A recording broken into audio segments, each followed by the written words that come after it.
Ladies and gentlemen, before we dive in, let me begin with a question that should make every one of us pause. What happens when geopolitical tension meets economic fragility? The strike on Russia's largest chemical lungs is more than a mere military maneuver. It is a calculated blow to the very economic arteries of a nation. When we think of warfare, the images that often come to mind are explosions, tanks, and soldiers on the front lines. But in the 21st century, the battlefield has shifted. It is no longer confined to trenches or skies. It extends into the factories, refineries, and industrial complexes that sustain a country's economy. A strike of this magnitude does not only damage infrastructure, it sends a message about vulnerability, control, and the fragility of systems we often take for granted. Every chemical plant of this scale functions as a critical hub for production, employment, and technological capability. Disrupting such a hub is not an act of incidental violence.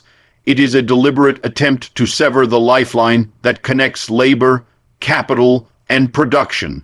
Imagine for a moment the scale of operations in a facility that earns the moniker of chemical lungs.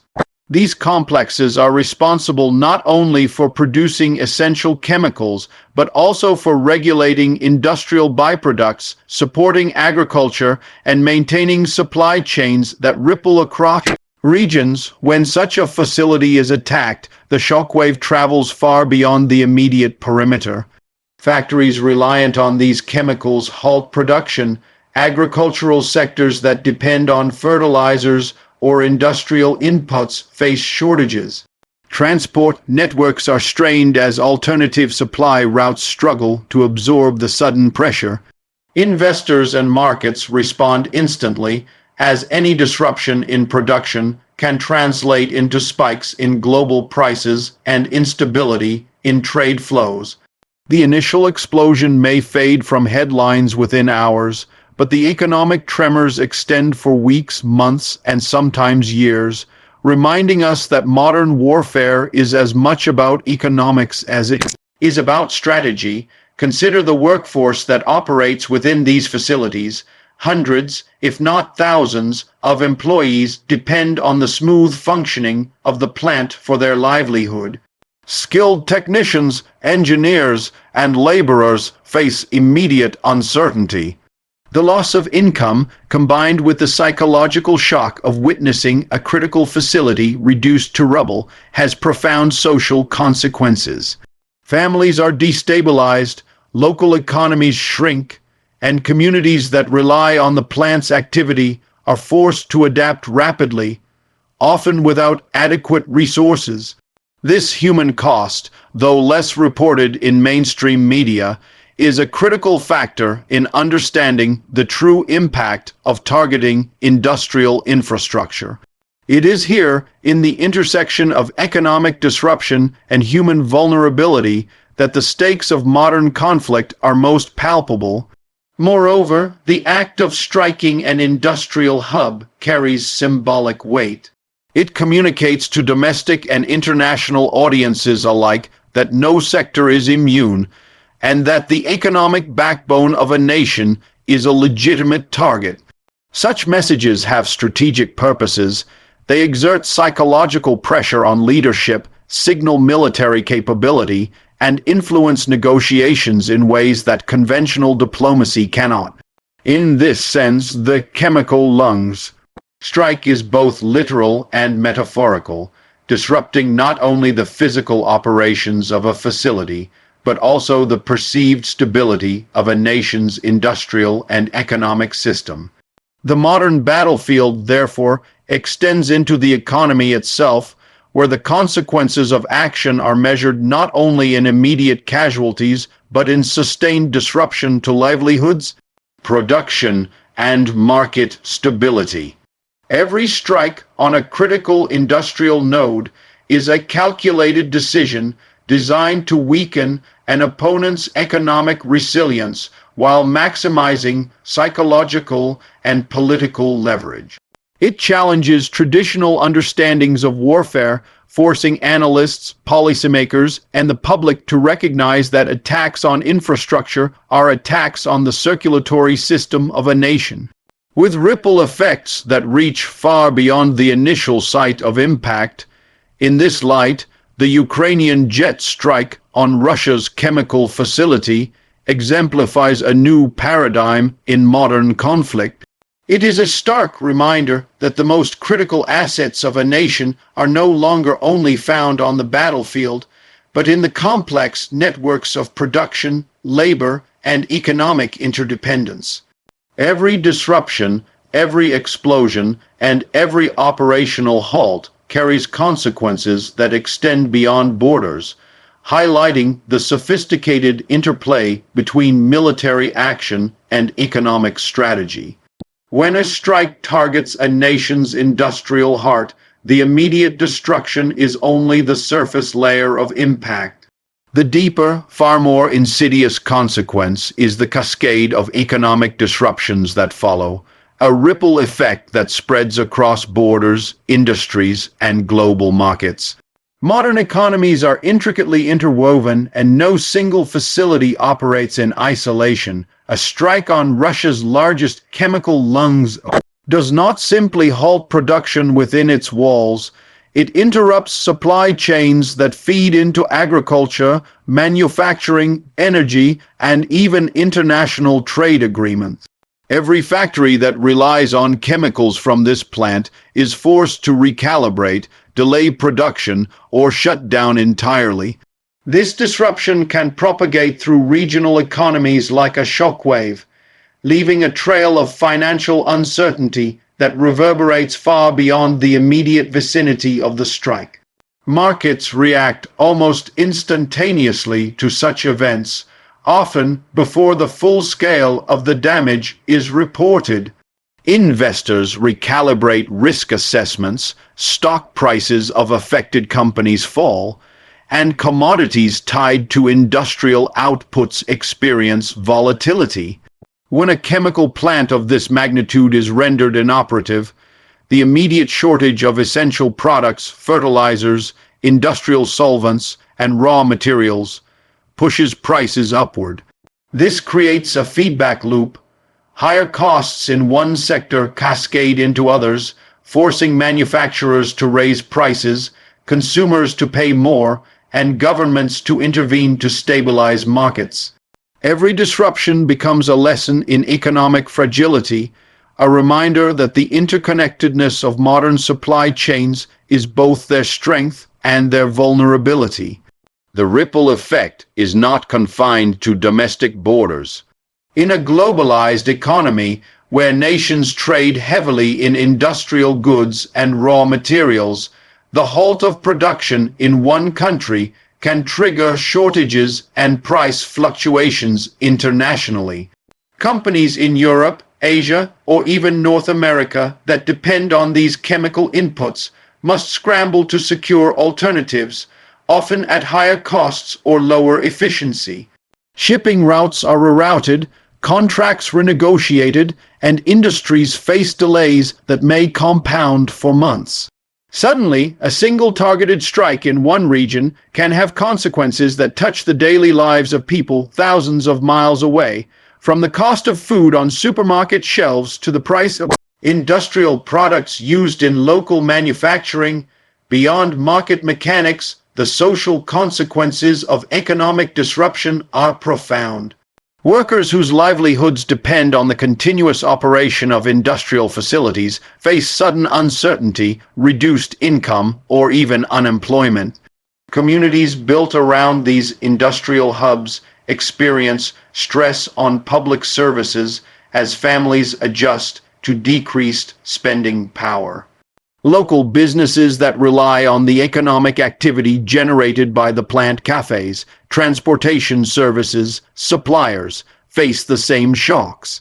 The economic ripple, therefore, is both vertical, affecting the supply chain and labor force, and horizontal, affecting adjacent communities and industries that may seem indirectly related but are tightly connected in practice. Governments, too, feel the reverberations. Fiscal planning is thrown into turmoil as tax revenues dip and emergency expenditures rise to stabilize affected populations. Central banks and economic regulators may intervene to prevent market panic, adjusting interest rates or deploying stimulus measures. All of these responses are reactive, highlighting the vulnerability of economies to sudden, targeted disruptions. In essence, a strike on a single industrial facility acts as a stress test for the resilience of the economy, revealing the fragility hidden beneath the surface of seemingly robust systems. Finally, the ripple effect underscores a critical point often overlooked in traditional analyses of conflict. The battlefield of modern warfare is as much economic as it is military. Each disruption is strategically designed to weaken the opponent's financial infrastructure, erode confidence, and create pressure points that extend beyond immediate military gains. The true cost of such strikes is rarely captured in casualty figures alone. It is encoded in lost production, shaken markets, and destabilized communities. Every ripple in the economy tells a story about the interconnectedness of war, finance, and daily life, reminding us that the consequences of modern conflict are both pervasive and enduring. In modern conflicts, the headlines often focus on explosions, strategic targets, and military victories, yet the most profound consequences frequently unfold quietly in the lives of ordinary people. When a strike hits a facility like Russia's largest chemical lungs, the immediate human impact is stark. Workers are forced to flee, operations cease, and daily routines are shattered. But the deeper human consequences extend far beyond the plant itself. The employees, technicians, engineers, and support staff who keep such a complex functioning are not abstract figures. They are the lifeblood of a community. When production halts, paychecks vanish, and the certainty of daily life is replaced by anxiety and fear. The ripple of disruption spreads to families and neighborhoods, creating a social crisis that often eclipses the physical damage inflicted by the strike itself. Consider the skill set required to operate a facility of this magnitude. These are highly trained workers, individuals whose expertise cannot be easily replaced. The sudden suspension of work threatens not only their current livelihoods, but also their professional stability and future career prospects. In many cases, local labor markets are tightly tied to these large industrial hubs, meaning that when one facility falters, alternative employment options are limited or non-existent. The result is a cascading effect of economic insecurity, stress, and social strain that affects multiple layers of the community. Even temporary disruptions can lead to long-term consequences, from increased debt and housing instability to psychological stress that undermines the well-being of entire families. The impact extends beyond those directly employed by the facility. Local businesses that thrive on the daily operations of such a plant, cafes, shops, transport providers, and suppliers, experience sudden drops in demand. Communities that once revolved around the steady hum of production face immediate economic contraction. Children in these communities may experience interruptions in schooling, parents may struggle to meet basic needs, and social cohesion can fray under the pressure of uncertainty. The strike, while strategically aimed at infrastructure, becomes a social earthquake, exposing the fragile interdependence between industrial operations and community well-being. There is also a psychological dimension that is often overlooked. The constant threat of attacks, coupled with the reality of witnessing destruction firsthand, instills fear, insecurity, and trauma. Workers who survive the initial event are confronted with the anxiety of whether they can return to their jobs, if the facility can be restored, and what the future holds for their families. This emotional toll is compounded by broader societal stress, as communities grapple with shortages, economic instability, and uncertainty about government support. In essence, civilians are forced to endure the indirect consequences of conflict while trying to maintain the routines of everyday life under extraordinary circumstances. Another critical factor is the social inequality highlighted by such strikes.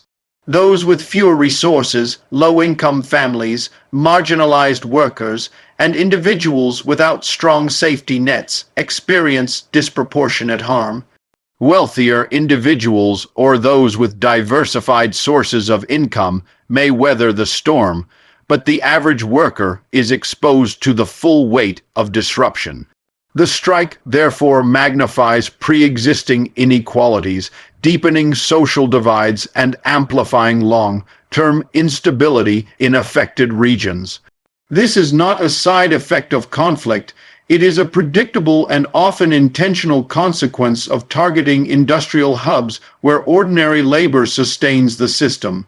Finally, the impact on civilians and workers serves as a stark reminder that modern warfare extends beyond conventional battlefields. Each strike is a calculated pressure point designed to destabilize economies, erode social confidence, and exert leverage over both local populations and national governments. While the world debates strategy and headlines report destruction, it is the civilians who live in the aftermath, carrying the cost of disruption through lost wages, fractured communities, and heightened anxiety. Understanding the human dimension of these strikes is essential, because behind every industrial target lies a network of people whose lives, families, and futures are directly tied to the machinery of production and the stability of the economy. When discussing a strike on a facility like Russia's largest chemical lungs, it is essential to understand that the event does not exist in isolation. The ramifications extend far beyond national borders because modern economies operate within a tightly interconnected global capitalist system. In this framework, no country is truly self-sufficient, and no industrial disruption is contained locally. The halt of production in one industrial hub creates a ripple that travels across continents, affecting supply chains, trade flows, commodity prices, and even geopolitical alliances. Every modern conflict carries with it the fingerprints of economic logic, and every strike is not just a military maneuver, but also an economic signal to the global market. Consider the supply chains that link a single chemical facility to agriculture, for pharmaceuticals, manufacturing, and energy sectors worldwide. A sudden disruption in production immediately affects partners abroad who rely on consistent deliveries. Companies in Europe, Asia, or the Americas may be forced to scramble for alternatives, often paying higher costs or accepting lower quality substitutes. Shipping routes are rerouted, contracts renegotiated, and inventories adjusted in real time. The global nature of capitalist production means that a local strike can trigger price volatility in international markets, affecting everything from the cost of fertilizer in farms to the availability of industrial solvents for manufacturing. In a capitalist system that prizes efficiency and lean inventories, even a short-term disruption can have amplified, long-lasting consequences. The hooks here are critical to understanding modern strategy. War is not fought solely with bombs and missiles. It is increasingly waged through economic leverage. By targeting a major industrial hub, a state or group can introduce uncertainty into global markets, signal vulnerability to competitors, and exert political pressure on other nations. Capital flows, investment decisions, and trade negotiations are all influenced by perceptions of stability, and a high-profile strike instantly reshapes the economic landscape. The facility itself becomes a microcosm of global economic interdependence, demonstrating that destruction on the ground has consequences in stock exchanges thousands of miles away, altering financial expectations and market behavior. Workers and communities feel the immediate economic effects, but the reverberations also reach multinational corporations and international investors. Companies that have invested heavily in supply chains dependent on the disrupted facility face sudden operational risks. Investors respond to perceived instability by adjusting portfolios, pulling back capital, or delaying investment decisions. This response is not merely financial, it has tangible consequences on production, employment, and trade. Markets respond to signals more than certainties, and a strike on a critical industrial hub becomes a potent signal that reverberates through the capitalist system, impacting regions far removed from the conflict itself. Another crucial dimension is the geopolitical consequence of economic disruption within a capitalist framework. Countries that are economically interdependent may feel indirect pressure to respond, mediate, or adjust foreign policy to stabilize markets and maintain trade relations. In this sense, targeting industrial infrastructure is a strategic tool that extends beyond immediate military objectives, leveraging the interconnectedness of global capitalism to influence political behavior, shape alliances, and even intimidate potential adversaries. It transforms the global economy into both a battlefield and a weapon.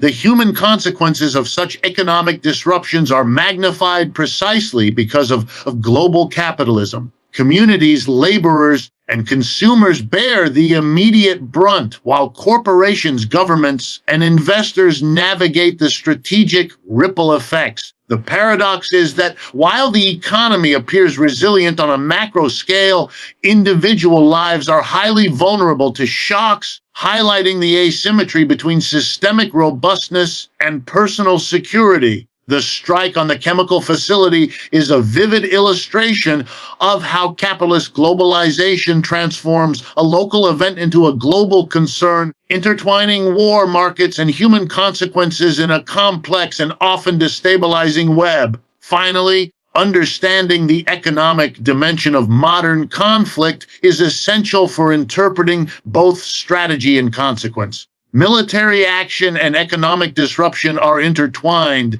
each amplifying the other within a global capitalist system. When industrial infrastructure is targeted, the effects ripple far beyond the immediate zone of conflict, influencing trade, markets, and political relationships worldwide. The strike becomes a lesson in the power and vulnerability of interconnected economies, reminding us that modern warfare is as much about financial leverage as it is about military might. When analyzing a strike on a critical facility such as Russia's largest chemical lungs, it is essential to recognize that the act is not purely tactical. It is a calculated display of power, both military and political. Modern warfare increasingly relies on signaling, sending messages to allies, adversaries, and domestic audiences alike. Every missile fired, every explosion, and every report in the media is as much about shaping perceptions as it is about inflicting physical damage.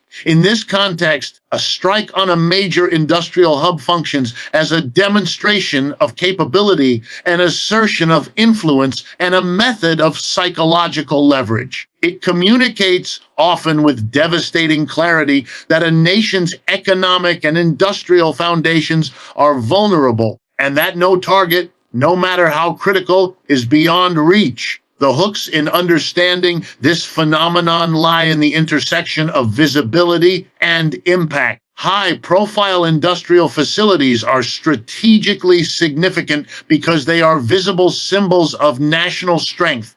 By targeting such a site, the attacker creates a narrative one that emphasizes reach, precision, and the ability to disrupt not only production but also public confidence. The facility becomes more than a site of economic activity. It transforms into a stage upon which geopolitical theater is enacted. Governments, international observers, and rival nations read the message immediately. The balance of power can shift not only on battlefields, but through the strategic disruption of infrastructure. This is power conveyed not through rhetoric alone, but through tangible, observable consequences. The internal dynamics of power are also exposed in such strikes.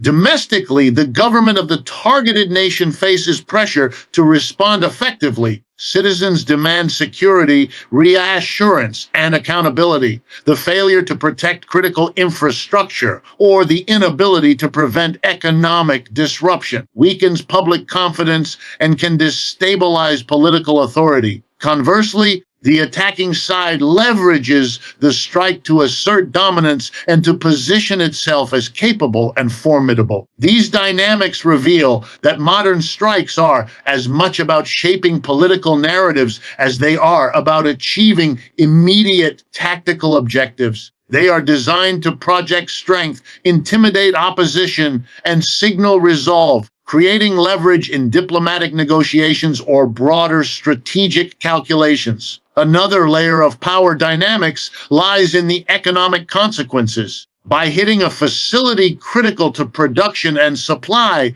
the attacker exerts indirect influence over markets, trade relationships, and industrial dependencies. Competitor nations and global corporations may alter their behavior in response, adjusting investments, supply chains, or partnerships. In this sense, power extends beyond the battlefield into the global economic arena, demonstrating that military actions are intimately linked to influence over resources, capital flows, and strategic industries. The strike, therefore, is both literal and symbolic, a tangible disruption, and a message that resonates across financial systems and political institutions. The psychological component cannot be overstated. Perceptions of vulnerability shape behavior in ways that tangible damage alone cannot. Investors, international leaders, and domestic populations all respond to the narrative embedded in the act of destruction. Fear, uncertainty, and doubt are strategic tools in themselves, capable of shifting policy, undermining morale, and reshaping alliances. Strikes on industrial hubs become instruments for amplifying uncertainty, compelling actors at multiple levels, local, national, and international, to recalibrate decisions in ways that favor the entity demonstrating the capacity for disruption. Finally, these strikes illustrate the evolving nature of power in the modern era. Traditional metrics of military might, such as troop numbers or battlefield victories, are now complemented by economic influence, technological capability, and strategic signaling. Control over production, supply chains, and critical infrastructure has become a domain of power as vital as conventional force. The targeting of industrial hubs demonstrates an acute understanding of these dynamics. Power is not merely exercised through destruction, it is exercised through the ability to disrupt, influence perception, and shape economic and political outcomes simultaneously.